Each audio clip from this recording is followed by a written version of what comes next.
నమస్తే. ఆగస్టు 15 సందర్భంగా తెలుగులో 4 సినిమాలు రిలీజ్ అయ్యాయి. 2 స్ట్రైట్ ఫార్వర్డ్ సినిమాలు పెద్దవైతే, ఒకటి చిన్నది. అయితే మిగతాది తమిళ సినిమా అని చెప్పి అనుకోవచ్చు. అయితే డబల్ ఇస్మార్ట్ శంకర్, మిస్టర్ బచ్చన్, ఆయ్, తర్వాత తంగ్లాన్ మొత్తానికి ఏ సినిమాలు అలరించాయి అనే దానిపైన మనతో పాటు సీనియర్ జర్నలిస్ట్ హేమసుందర్ గారు ఉన్నారు. వారిని అడిగి తెలుసుకుందాం.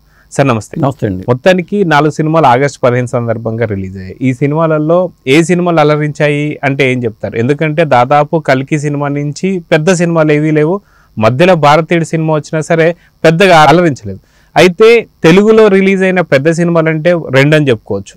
ఒకటేమో ఆయ్, మిగతాది తంగ్లాన్. మొత్తానికి ఏ సినిమా ప్రేక్షకుల్ని అలరించింది అంటే ఏం చెప్తారు? అంటే గురువారం అయితే సినిమాలు చాలా రిలీజ్ అయినాయి. మిస్టర్ బచ్చన్ సినిమా ఒకరోజు ముందే ప్రీమియర్ షోలు పడినాయి. చాలా థియేటర్లు ప్రీమియర్ షోలు వేశారు కాబట్టి ఆ రోజు ఆ సినిమాకి కలెక్షన్స్ పరంగా బాగా వచ్చినాయి. కాకపోతే అది వాళ్ళు ప్రీమియర్ షోలు వేసి తప్పు చేశారో అనిపించింది.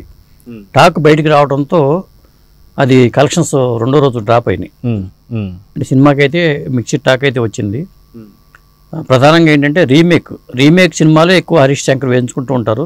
ఆ రీమేక్లకి సాధారణంగా మినిమం గ్యారంటీ ఉంటుంది. ఎవరైనా ఏ డైరెక్టర్ అని చేస్తే రీమేక్ సినిమాలు అనేది దాదాపు మినిమం గ్యారంటీ అనే ఉద్దేశంతో రీమేక్ చేస్తారు. కానీ ఇక్కడ కూడా అక్కడ హరీష్ శంకర్ తప్పటడిగి వేసాడని చెప్పుకోవచ్చు. అంటే సీరియస్గా సారికి సబ్జెక్టు రైడ్ సినిమా, బాలీవుడ్లో అజయ్ దేవగన్ సినిమా. ఆ సినిమాని కొంతగా మసాలా జోడించేసి లవ్ ట్రాక్ పెట్టి కొంత కమర్షియల్గా చేద్దాం అనుకునే ప్రయత్నం చేశాడు. కానీ అది వర్కౌట్ అవ్వలేదు. ప్రధానంగా ఏంటంటే డాన్ సీన్ అనే సినిమా వచ్చింది. డాన్ సినిమా చూస్తూ చిన్నప్పటి నుంచి ఆ ప్రభావంతో అతను డాన్ సీన్గా ఆ టైటిల్ జస్టిఫై చేశారు. ఇక్కడ ఏంటంటే వీళ్ళ నాన్న తనికెల భరణి, రవితేజ నాన్న తనికెల భరణి, అతను అమితాబ్ బచ్చన్ ఫ్యాన్. షోలే సినిమా అప్పటి నుంచి, షోలే సినిమా తర్వాత దేవారు. ఎక్కువ హిందీ పాటలు కూడా ఇందులో మిక్స్ చేసేసారు.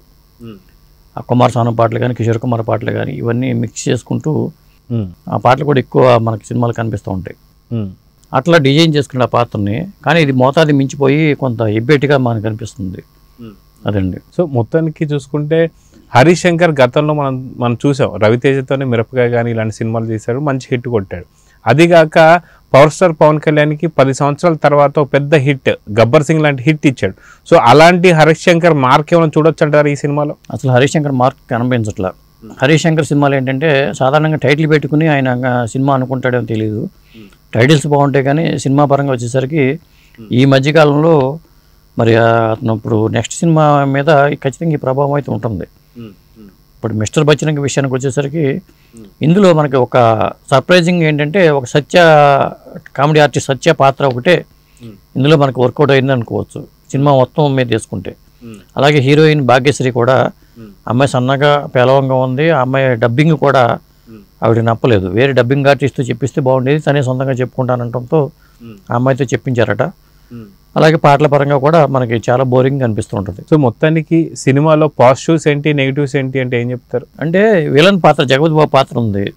ఆ పాత్రని ఒక బఫూన్ లాగా చిత్రీకరించారండి. కాసేపు పవర్ఫుల్గా ఉన్నట్టు చూపిస్తారు, మళ్ళీ ఒక పేలవమైన విలన్ లాగా చూపిస్తూ ఉంటారు. అక్కడ మనకి అక్కడ పాత్ర డిజైనింగ్ విషయంలో కూడా తప్పుడడి వేసినట్టు అనిపించింది. సెకండ్ హాఫ్ అతను ఇన్కమ్ ట్యాక్స్ ఆఫీసర్గా రైడ్ చేసే సన్నివేశాలు అవన్నీ హిందీలో సినిమాలో మనకి చాలా ఇంట్రెస్టింగ్ ఉంటాయి. ఈ సినిమాకి వచ్చేసరికి అది అసలు ఎక్కడ డ్రామా లేదు, ఏమి వర్కౌట్ అవ్వాల సినిమా మొదటి నుంచి కూడా. దాంతో ముందు రోజు షోలు వేయటం అనేది సినిమాకి పెద్ద మైనస్ అని చెప్పుకోవచ్చు. అది రెండో రోజు మీద మిక్స్డ్ టాక్ అయితే పడిపోవడం, కలెక్షన్స్ మీద ఇక ఎక్కువ సినిమాలు ఉండటం కూడా కలెక్షన్స్ పరంగా కూడా ఒక రికార్డ్ రావడానికి కూడా అవకాశం లేకుండా పోయిందని చెప్పుకోవచ్చు. అయితే ఉస్తాద్ భగత్ సింగ్ పవర్ స్టార్ పవన్ కళ్యాణ్తో తీయబోతున్నాడు హరీష్ శంకర్, అది అందరికీ తెలిసిందే. కానీ కొంత గ్యాప్లో ఈ మిస్టర్ బచ్చన్ చేయడం అనేది చూసాం మనం.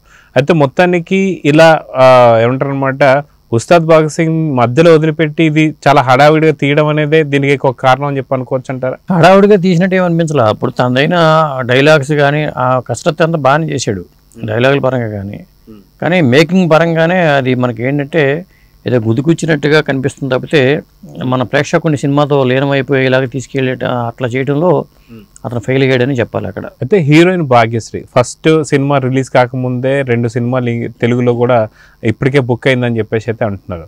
అది మొత్తానికి భాగ్యశ్రీ కూడా పాజిటివ్ అవ్వలేదంటారా ఈ సినిమాకి? అమ్మాయి చిన్న వయసులాగా అనిపిస్తుంది, మనకి సన్నగా ఉన్నట్టు అనిపిస్తుందో లేకపోతే ఏమో తెలియదు కానీ చిన్నగా ఉంది. పైగా ఎక్కువ అమ్మాయి మీద ఫోకస్ పెట్టి ఆ అమ్మాయి పాత్రను ఎలివేట్ చేసేయడానికి ట్రై చేసినట్టుగా అనిపించింది మనకి. కాకపోతే ఫేస్ పరంగా చూసుకుంటే బాగానే ఉంది, యాక్టింగ్ పరంగా చాలా కొత్త నటిలాగా మనకేం చేయలేదు. తెలుగులో ఫస్ట్ సినిమా, హిందీలో అంతకుముందు ఏదో చేసినట్టు ఉంది. అయితే అమ్మాయికి ఛాన్సెస్ వచ్చే అవకాశాలు కూడా ఉన్నాయి. సో మొత్తానికి ఇంకొక సినిమా వచ్చేసరికి డబల్ ఇస్మార్ట్ శంకర్. గతంలో పూరి జగన్నాథ్ లైగర్ కన్నా ముందు ఒక హిట్ ఏదైనా ఉంది అంటే అది ఇస్మార్ట్ శంకర్ అని చెప్పవచ్చు. అయితే ఇస్మార్ట్ శంకర్కి డోస్ పెంచి డబల్ ఇస్మార్ట్ శంకర్ అని చెప్పేసి అన్నారు. సో గతంలో ఉన్నటువంటి పురువైన సబ్జెక్ట్ కాబట్టి ఆ సబ్జెక్ట్కి ఏదైతే ఉందో మంచి డబల్ మసాలా ఉందా లేదా, సో డబల్ కలెక్షన్స్ కొలగొడుతుందా అంటే ఏమంటారు? డబల్ మసాలా కోసం ట్రై చేసాడు కానీ కూర సరిగ్గా వండలేదు. ఎందుకంటే ఆ ఫస్ట్ హాఫ్లో వచ్చిన సన్నివేశాలు, తల్లి ఝాన్సీతో ఈ కుర్రవాడు శంకర్ చిన్నప్పుడు సన్నివేశాలు చూపించారు. సెంటిమెంట్ పరంగా చూసుకుని ఆ తల్లిని చనిపోవడం, ఆ తల్లిని చంపిన వ్యక్తి మీద ఇతను పాక పెట్టుకోవడం, ఇదంతా ఫస్ట్ హాఫ్లో చూపించుకుని వచ్చాడు. అలాగే సెకండ్ హాఫ్ వచ్చేసరికి ఆ విలన్ బిగ్ బుల్ అనే పాత్ర సంజయ్ దత్ పోషించాడు.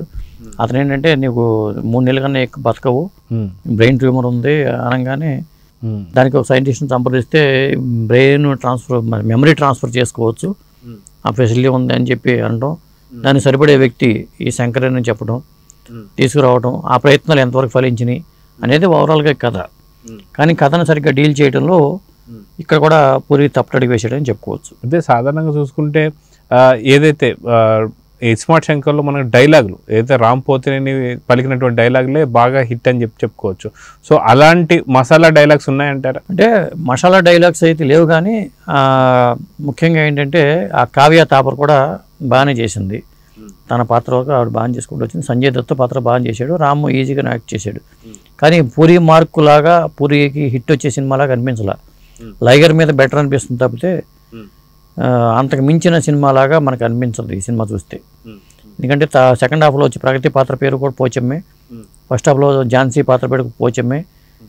ఇతనికి ఆ మైండ్లోకి ఇద్దరు వ్యక్తులు డ్యూయల్ మైండ్తో ఉండటం అనేది సెకండ్ హాఫ్లో చూపించుకుంటూ వచ్చారు. కానీ అది కూడా మన ప్రేక్షకుడిని ఎక్కడ లీనమయ్యేలాగా చేయలేకపోయాడని చెప్పుకోవచ్చు. సో మొత్తానికి పూరి మార్క్ కనిపించాలంటే సినిమా ఏమైనా ట్రిమ్ చేయాల్సి వస్తుందా అంటే ఏమంటారు? ఇప్పుడు ట్రిమ్ చేయాలంటే ఇప్పుడు కామెడీ సన్నివేశాల పరంగా చూసుకుంటే ఆలీని కామెడీ కోసం పెట్టినట్టు ఉంది.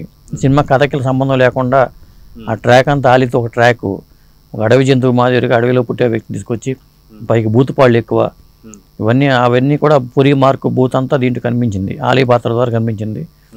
ఆ పాత్ర కథకు సంబంధం లేకుండా సినిమా నిడివి పెంచడం కోసం పెట్టుకున్నట్టుగా మనకు అనిపిస్తూ ఉంటుంది. అది కూడా వర్కౌట్ అవ్వాలి. అయితే సంజయ్ దత్ని తీసుకుంటే ఒక బాలీవుడ్లో సూపర్ స్టార్ హీరో అని చెప్పి అనుకోవచ్చు, కానీ ఇప్పుడు విలన్ పాత్రలు వేస్తూ వస్తున్నారు. సో తెలుగులో వచ్చేసరికి మనం చూస్తే గతంలో కేజీఎఫ్లో అధీరా పాత్ర కావచ్చు, లేదా లియో సినిమాలో కావచ్చు, చాలా పవర్ఫుల్ విలన్గా మనం చూస్తూ వస్తున్నాం.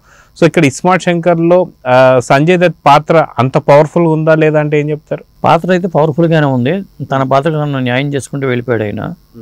పైగా ఏంటంటే ఆయన పక్కన మన రామ్ నుంచుంటే ఆ పర్సనాలిటీకి ఈ పర్సనాలిటీకి అసలు పొంతం లేకుండా పోతుంది. ఎందుకంటే ఆయన పర్సనాలిటీ మంచి పర్సనాలిటీ, హైట్ కానీ, రామ్ చూస్తుంటే హైట్ తక్కువ. మరి ఇద్దరు ఒకళ్ళ వ్యక్తిలో ఇంకొక వ్యక్తి ఉన్నాడు అనుకోవడం కానీ, ఆ మేనరిజమ్స్ అన్నీ ఒక వ్యక్తిలోకి ఇంకో వ్యక్తి ప్రవేశిస్తే ఎలా ఉంటాడనేది చూపించడంలో అక్కడ మనకు కనిపిస్తూ ఉంటుంది ఒక్కోసారి. కానీ తన పాత్ర వరకు తను న్యాయం చేసుకున్నాడు. ఏదేమైనా ఫెయిల్యూర్ ఉందంటే అది ఖచ్చితంగా అది పూరి స్టైల్ లోపించడం అనేది చెప్పుకోవచ్చు. మ్యూజిక్ గురించి చెప్పాలంటే ఏం చెప్తారు? పాటల పరంగా, డ్యాన్సుల పరంగా అయితే ఓకే అండి, అక్కడ కూడా చెప్పుకోదగినట్టుగా మనం మ్యూజిక్ గురించి కూడా చెప్పే ఇది అంశం లేదు దీంట్లో. సో మొత్తానికి ఈ 2 సినిమాలు అయిపోయాయి కాబట్టి తంగ్లాన్ గురించి చెప్పాలంటే ఏం చెప్తారు? తంగ్లాన్ సినిమా అయితే 1850లో జరిగే కథాంశం. అంటే ఒక తెగ, ఒక జాతి, చిత్తూరు జిల్లాను చూపించుకుంటూ మనకి వాళ్ళు ఏంటంటే బంగారపు గనులు, కోలార్ బంగారపు గనుల టైపులోనే అన్వేషణ సాగే పాత్ర. చాలా డీ గ్లామర్ పాత్ర అని చెప్పుకోవచ్చు విక్రమ్ పాత్ర. సాధారణంగా హీరోలు, స్టార్ హీరోలు ఆ డీ గ్లామర్ పాత్ర ఒప్పుకోరు. అలాగే పార్వతీ తిరువోతు అనే నటి అతను విక్రమ్ భార్యగా చేసింది, అది చాలా డీ గ్లామర్ పాత్ర.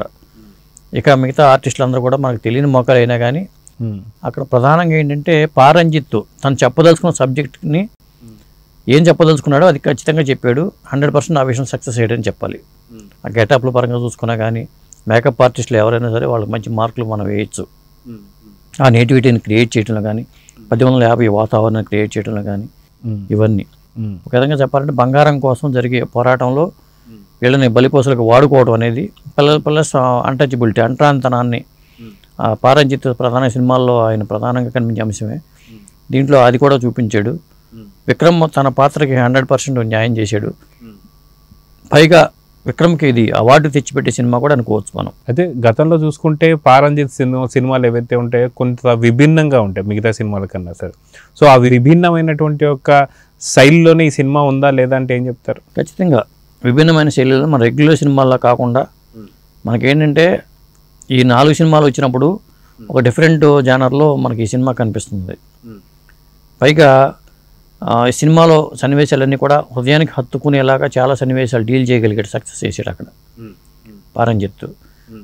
పాటల పరంగా మనం చెప్పుకోలేం, కానీ జీవి ప్రకాష్ మ్యూజిక్ అనేది దీనికి ఒక హైలైట్ అయిన అంశంగా చెప్పుకోవచ్చు. రీ రికార్డింగ్ కానీ అట్లా ఒక తెగవాళ్ళని ఈ బ్రిటిషర్లు ఈ బంగారం కొండలను అన్వేషించడానికి సహాయంగా తీసుకెళ్ళటం, వాళ్ళని వాడుకుని వాళ్ళని ఎక్స్ప్లాయిట్ చేయడం అనేది ప్రధానమైన కథ.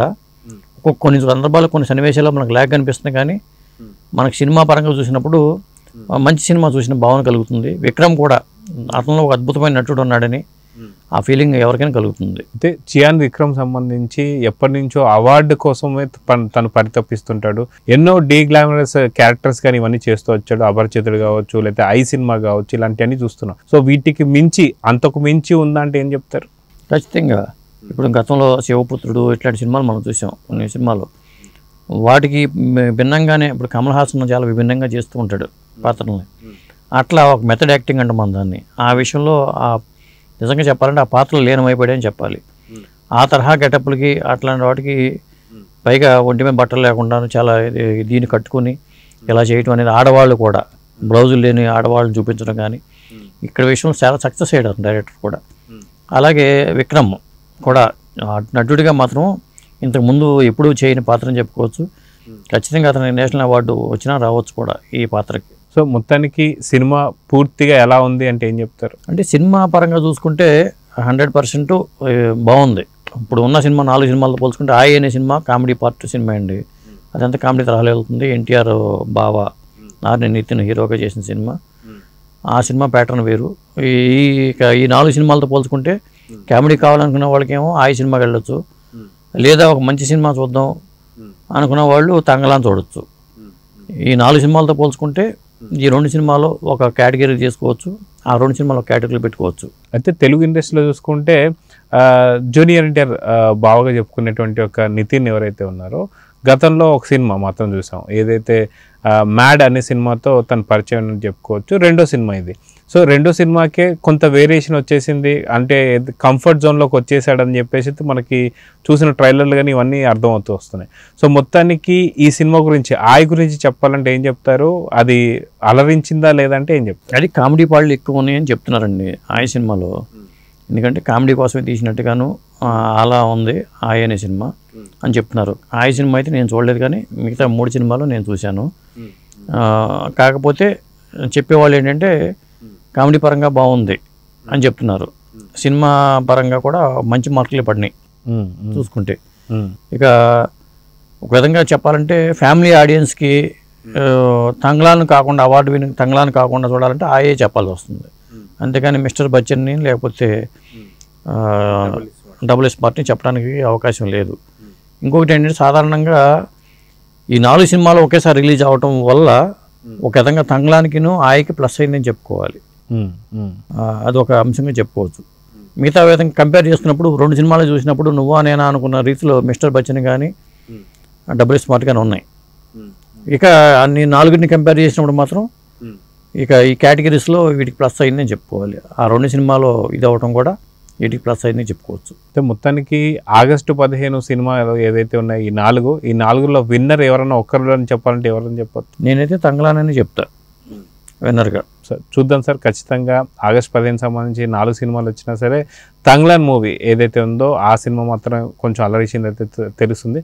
చూద్దాం జరుగుతుంది. నమస్తే. నమస్తే.